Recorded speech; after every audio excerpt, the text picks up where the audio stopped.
आउज़ुबिल्लाहिमिनश्शैतानिर्रजीम बिस्मिल्लाहिर्रहमानिर्रहीम। अस्सलाम वालेकुम व्यूअर्स, कैसे हैं आप सब। उम्मीद करती हूँ आप सब खैर आफियत से होंगे। जब जायका सिर्फ भूख मिटाने का ज़रिया ना हो बल्कि एक रिवायत, एक तहज़ीब बन जाए तो वो खाना सिर्फ खाना नहीं रहता, वो एक दास्तान बन जाता है। आज हम बनाने जा रहे हैं मटन वाइट कोरमा, एक ऐसा शाही जायका जो सदियों से मुगलिया बावर्ची खानों की पहचान रहा है। ना तेज़ मिर्चें, ना गहरे रंग, बल्कि सफ़ेद चमकती हुई ग्रेवी, बादाम, दही और खुशबूदार मसालों का हसीन इम्तज़ाज। ये कौरमा इन दस्तरखानों की यादगार, जहाँ जायका इज़्ज़त था, मेहमानदारी इबादत थी और खाने में दिल की नरमी छुपी होती थी। आइए आज के दिन हम इस सफ़ेद कौरमे के साथ मोहब्बत, रिवायत और जायके की एक नई दास्तान रकम करते हैं। हमें वाइट कौरमे के लिए जो जो चीज़ें चाहिए थी, सबसे पहले तो हमें मटन चाहिए था। मटन हमने लिया है 750 ग्राम, 750 ग्राम।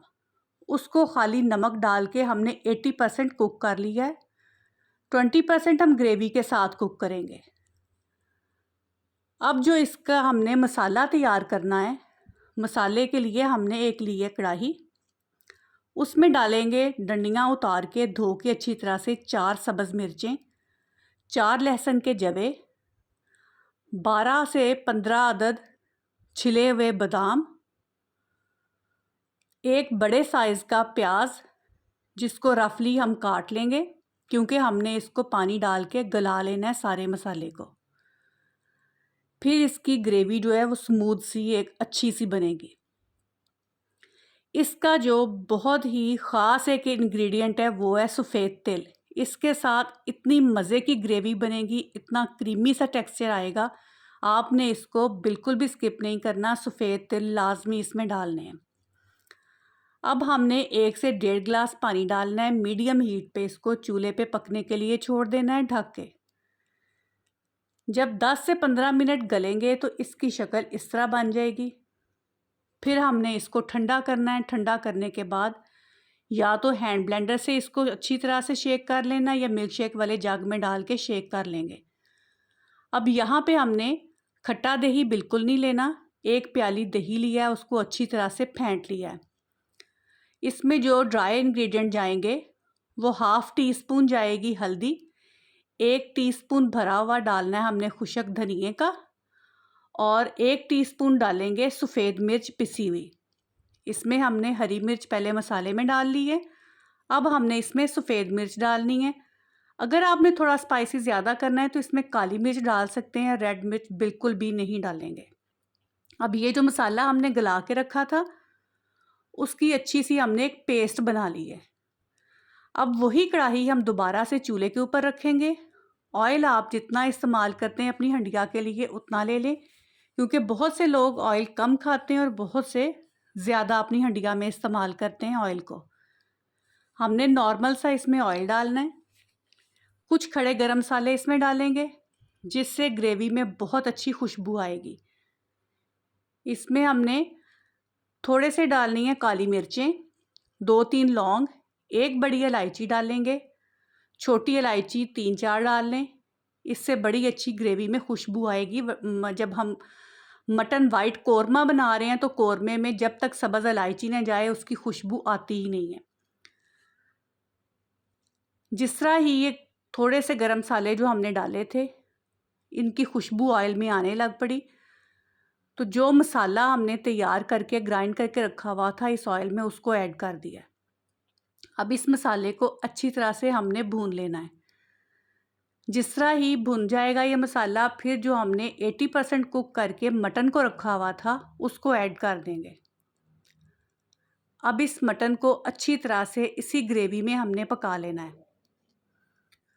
हमने हल्का सा नमक इसमें पहले डाल के बॉईल किया था, टेस्ट करेंगे, अगर ज़रूरत पड़ी तो दोबारा डाल लेंगे। जब वो मसाला थोड़ा थिक हो गया तो फिर हमने दही में जो सूखा धनिया, सफ़ेद मिर्च और हल्दी डाली थी। हल्दी ऑप्शनल है, मुझे हर हंडिया में हल्दी का टेस्ट और खुशबू अच्छी लगती है, इसलिए मैंने थोड़ी सी मटन वाइट कोरमे में डाल ली है। आपने डालनी हो तो डाल लें, नहीं तो बिल्कुल वाइट इसका कलर आएगा, वैसे भी ठीक है। अब नमक इस स्टेज पे 1/2 टीस्पून हमने और ऐड किया है। आपने अपने टेस्ट के हिसाब से नमक डालना है। अब इसकी भुनाई हमने इतनी करनी है कि अच्छी तरह से इसका जो घी है वो सेपरेट हो जाए। आपने अगर बटर में या देसी घी में बनाना है तो ऑयल की जगह आप बटर या देसी घी भी ऐड कर सकते हैं। जब अच्छी तरह से इसकी हमने भुनाई कर ली, उसके बाद लंबाई में काट के हरी मिर्चें इसमें डालेंगे। पिसा हुआ गरम मसाला डालेंगे 1 टीस्पून। इससे इसकी खुशबू बहुत मज़े की आएगी। यहाँ पे एक चीज़ आपको मैं बताऊं कि ये एक मुगलियाई शाही हिंदुस्तानी खानों का हिस्सा है जो ख़ास तौर पर लखनऊ, दिल्ली और हैदराबाद की शाही रवायतों से जुड़ा हुआ है। रिवायती कौरमे में सुर्ख मिर्च और मसाले इस्तेमाल किए जाते हैं, जबकि वाइट कौरमे में ज़्यादातर दही, बादाम, काजू, दूध, क्रीम, सफ़ेद मिर्च, इस तरह की चीज़ें इस्तेमाल की जाती हैं। अब हमने इस पे एंड पे थोड़ी सी क्रीम डाली। क्रीम डाल के अच्छी तरह से इसको मिक्स किया और अल्हम्दुलिल्लाह हमारा माशाल्लाह बहुत ही मज़े का मटन वाइट कौरमा बन के तैयार हो गया। ये एक ऐसा जायका है जो दिल को सुकून देगा और रूह को तस्कीन। नरम गोश्त, हल्के मसाले, क्रीमी सा जायका, जैसे माँ के हाथों की खुशबू, जैसे बचपन की यादें। आप लोग इस तरह ज़रूर बना के देखें। ये ईद स्पेशल रेसिपी है, बकरा ईद आ रही है, आप उस पे भी बनाएं। इस रेसिपी से अपनी दावतों को बनाएं ख़ास और मेहमानों की दाद वसूल करें। उम्मीद करती हूँ आपको मेरी आज की रेसिपी अच्छी लगी होगी। अगर आपको मेरी रेसिपीज़ पसंद आती हैं तो मेरे चैनल को लाइक करें, शेयर करें, सब्सक्राइब करें। अपना बहुत सारा ख्याल रखें, मुझे अपनी दुआ में याद रखें। जज़ाकल्लाहु खैरन कसीरा।